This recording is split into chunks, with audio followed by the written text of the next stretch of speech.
Hello everyone, welcome you all to my channel AS Tutorial. So in the previous videos we have covered up to question number 9 of exercise 2.2 from class 8 maths. So today we'll be covering question number 10, 11, 12 and 13 in this video. So let's begin. Question number 10 is the number of boys and girls in the class are in the ratio 7:5. So एक class है जिसमें girls boys and girls का ratio given है 7:5 form में है. Exact number नहीं है, this are given in the form that is ratio form. The number of boys is 8 more than the number of girls. उस class में जो number of boys है that is 8 more than the number of girls. Suppose number of girls कितना है 2 है, तो क्या होगा नंबर ऑफ बॉयज़ कितना होगा 8 होगा, because 2 + 8 more then the number of girls. And but you have to find the total class strength, means total class number of students you have to find, not number of boys and girls. Okay, एक class में boys and girls का ratio given है 7:5 form में, जिसमें number of boys जो है that is 8 more than the number of girls. हमें find करना है क्लास में टोटल नंबर ऑफ स्टूडेंट्स कितना है. Okay, so as I told in earlier question, that is question number 5 and 9, that is if you are given any question in proportionality form, that is it is given in the ratio form, so you have to take a common ratio. So similarly हम यहाँ भी एक common ratio लेंगे x. So अगर x common लेंगे तो number of boys and girls, boys पहले है और गर्ल्स नेक्स्ट में है, तो बॉयज़ के लिए 7 आएगा जो फर्स्ट में है, और गर्ल्स के लिए 5 आएगा. If you write boys 5x and girls 7x, then it will be completely wrong. Your answer will be wrong. So boys first में है और girls second में है. So boys के लिए 7x, girls के लिए 5x. So let the number of boys be 7x and the number of girls be 5x. Question में क्या given है, जो number of boys है, number of boys is 8 more than the number of girls. जो number of boys है that is 7x जो है वो 5x से, that is number of girls से 8 मोर देन है, that means plus 8. Okay, 7x number of boys is 8 more than number of girls. समझ में आ गया, that is more that means plus you have to add. Now you solve this, simply just solve. 7x plus 5x था, यहाँ पे क्या हो जाएगा 7x minus 5x will be equal to 8. So कितना होगा 7x से 5x अगर माइनस किया तो 2x equal to 8. So x will be now 8/2, that means x is equal to 4. Now we found the value of 4, but हमें चाहिए क्या, number of boys भी नहीं, नंबर ऑफ गर्ल्स भी नहीं. लेकिन अगर इस क्लास में टोटल नंबर ऑफ स्टूडेंट्स कितने हैं, to find this we must have to know how many number of boys are there and how many number of girls are there, right.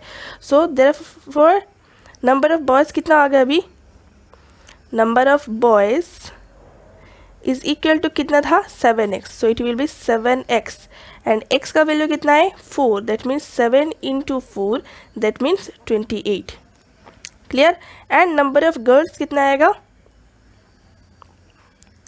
Number of girls था 5x, so that will be 5 × 4 is equal to how much 20.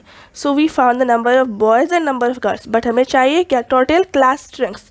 So you write therefore total class strength.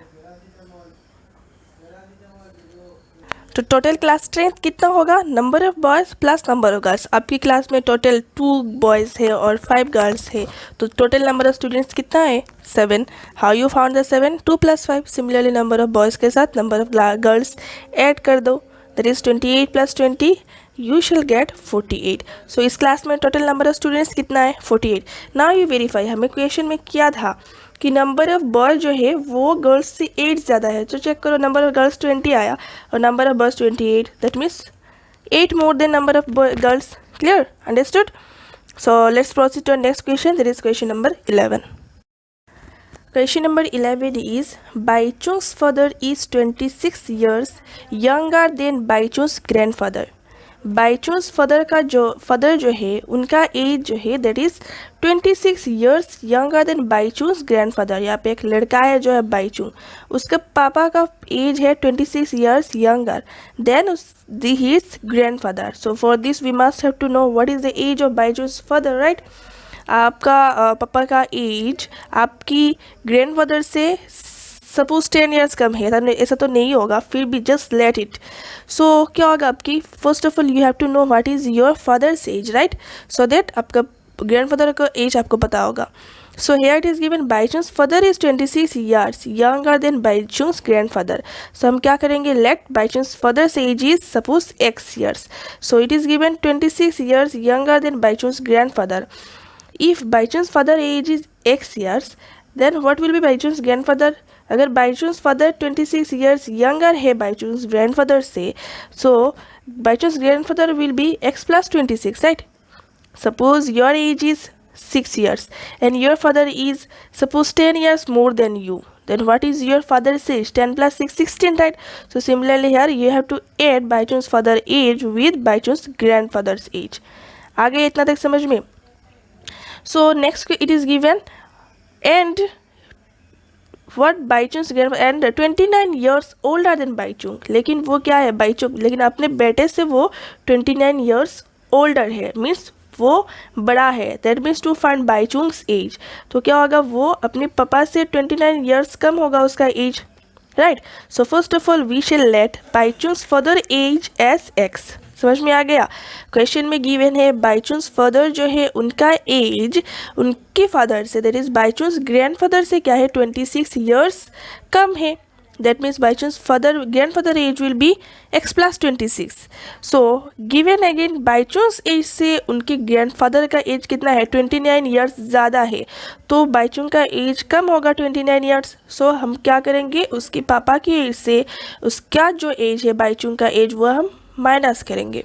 So how you have written, see Baichung's father age be x, हमने कुछ late कर दिया x. Baichung's father grandfather as क्या था 26 years older than this. अगर वो उससे 26 year older है दैट मीन्स उनका क्या है x plus 26 होगा. और Baichung क्या है, उसके पापा से 29 years कम है उसका एज, सो x minus 29 years होगा. अकॉर्डिंग टू क्वेश्चन क्या है, वो जो सब उन तीनों का जो एज है उसका सम क्या है 135. सो सम मीन्स क्या, you have to add all this x plus 26 plus x minus 29, what you shall get 135. ना हम सिंपली उसे सॉल्व करेंगे और x का जो वैल्यू है we shall find it. So x plus x 3x है, 3x का वैल्यू क्या होगा 3x plus 26 minus 29. So plus minus makes minus, मतलब हमें 29 से 26 को माइनस करना है, तो कितना मिलेगा 3. बट इन दोनों में से कौन सा बड़ा नंबर है 29, उसके पहले साइन क्या है minus, so we shall put minus sign. Okay, will be equal to 135.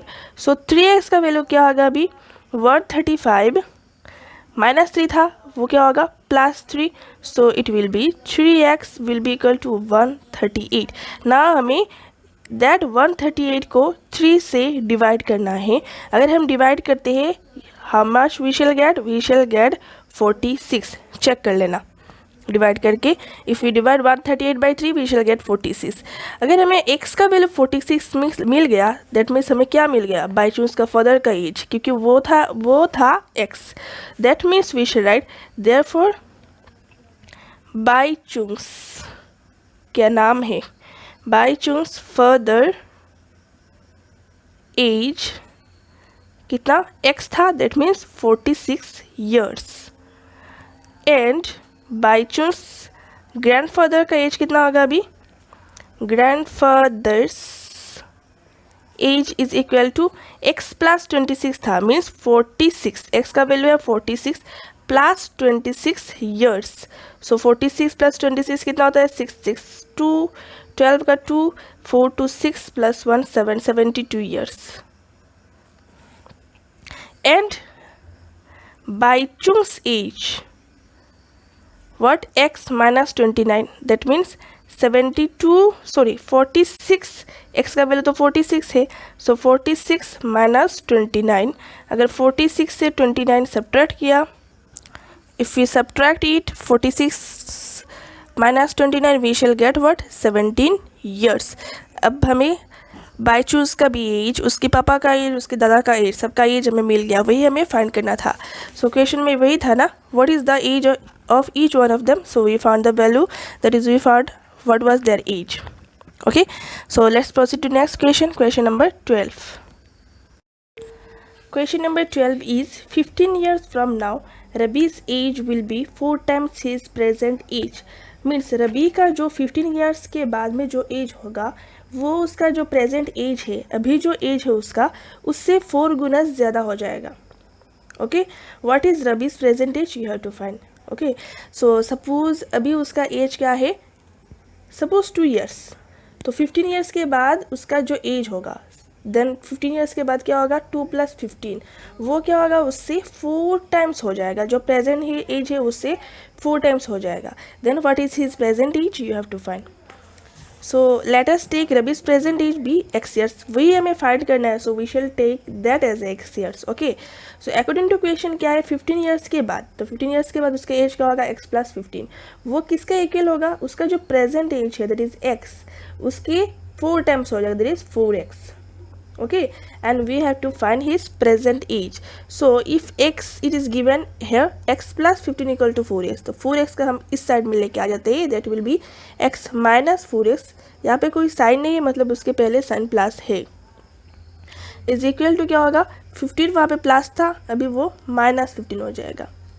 ठीक है, दैट मीन्स x के पहले साइन क्या है, plus, plus minus makes minus. So 4x से x को माइनस करना है तो हमें मिलेगा 3x. बट उन दोनों x में से 1x और 4x में से कौन सा बड़ा है, 4x. उसके पहले साइन क्या है, minus, so that will be -3x will be equal to -15. Now अगर दोनों साइड में माइनस माइनस गिवन है, वो भी एक नंबर है, वो भी एक नंबर है, तो क्या हो जाता है, minus minus we can cancel. Okay, minus minus will be cancel, but वो मिडिल से हम किसी ना माइनस को और प्लस को हम कैंसिल नहीं कर सकते, क्योंकि वो एक टर्म है 3x, वो एक टर्म है 15. For that we can cancel because that minus is multiplied here. Okay, if minus is plus, वहाँ पे अगर प्लस है तो वो बीच में प्लस आ जाएगा, एडिशन आ जाएगा, लेकिन वहाँ पे माइनस जो है वो मल्टीप्लाइड है, तो वो हम कैंसिल कर सकते. सो दैट इज 3x = 15 आ गया. सो x का वैल्यू कितना आएगा, 15 divided by 3, that means x is equal to how much, 3 × 5 = 15, so 5. so Rabi's present age तो एज क्या था, x years था, that means therefore Rabi's present age is equal to how much, Rabi's present age is equal to कितना था, x = 5 था, so that will be 5 years. x का value है ना 5, so Rabi's present age भी था x years, so x will be now equal to 5 years. In place of x, we are replacing it by 5. Next is question number 13. A rational number is such that when you multiply it by 5/2 and question number 13 is a rational number is such that when you multiply it by 5/2 and add 2/3 to the product, you get -7/12. एक ऐसा rational number है जिसे अगर 5/2 से multiply किया और जो product आएगा उससे अगर उसके साथ अगर 2/3 को ऐड किया तो रिजल्ट क्या आएगा, -7/12. This is just like question number 1. So you have to find the rational number. So first of all we let the rational number as x, right. जो भी हमें फाइंड करना है वे उसे हम x कंसिडर करते हैं. So let the rational number be x. So question is if you multiply that rational number with 5/2, means अगर वो जो रेशनल नंबर है हमें x कंसिडर किया, उसे अगर हमने 5/2 से मल्टीप्लाई किया और जो प्रोडक्ट आएगा, प्रोडक्ट क्या है, x × 5/2, उसके साथ अगर 2/3 को प्लस किया, सो रिजल्ट क्या आएगा, -7/12. We have to find that rational number. वो जो x का वैल्यू क्या है that we have to find. So x × 5 क्या है, 5x/2 plus 2/3 = -7/12. Now we have to separate constant and variables. So it will be 5x/2 is equal to -7/12 plus 2/3 था, तो ये हो जाएगा -2/3. अब वहाँ पे मैंने एलसीएम ले लिया 3 और 12 का, दैट इज़ 3 × 1 × 4 दैट इज़ 12. 3 4 12 होता है. So LCM of 3 and 12 is 12. So now हम फ्रैक्शन सम करेंगे. 5x/2 विल बी 12 और 3 का एलसीएम 12 है. 12 को अगर 12 से डिवाइड किया we shall get quotient as 1. So 1 × 7 how much, 7. और वहाँ पे साइन क्या है, -7, so that will be -7. Now if you divide 12/3 we shall get quotient as 4 and 4 2 से कितना होता है 8. that means -7 -8 because साइन वहाँ पे माइनस था. now 5x/12 क्या होगा, -7 -8 कितना होता है, -15/12। सो अब हम कैंसिल भी कर सकते हैं, but we are not cancelling here. So क्या होगा, x 5x is equal to 2 is divided here, so now it will be what, multiplied, so that will be -15/12 into 2। now क्या हो जाएगा, 2 1s are 2, 2 6s are 12, 3 2s are 6, 3 5s are 15, so it is -5/2। but here 5 is multiplied, so now it will be what, divided, so x will be now -5/2 divided by what, 5, but वहाँ पे already 2 था, so now it will be multiplied with 2 but divided with 5। okay, now 5 and 5 will be cancelled, the value of x will be -1/2, and that is our rational number. We know rational number is a number which is in the form p by q, so check here, p is 1 or -1 and q is 2, where q not equal to 0 वो भी था हमारे rational number के formula में, sorry definition में, so q not equal to 0, so that is we found the value of x, that was our rational number, so you write therefore required rational number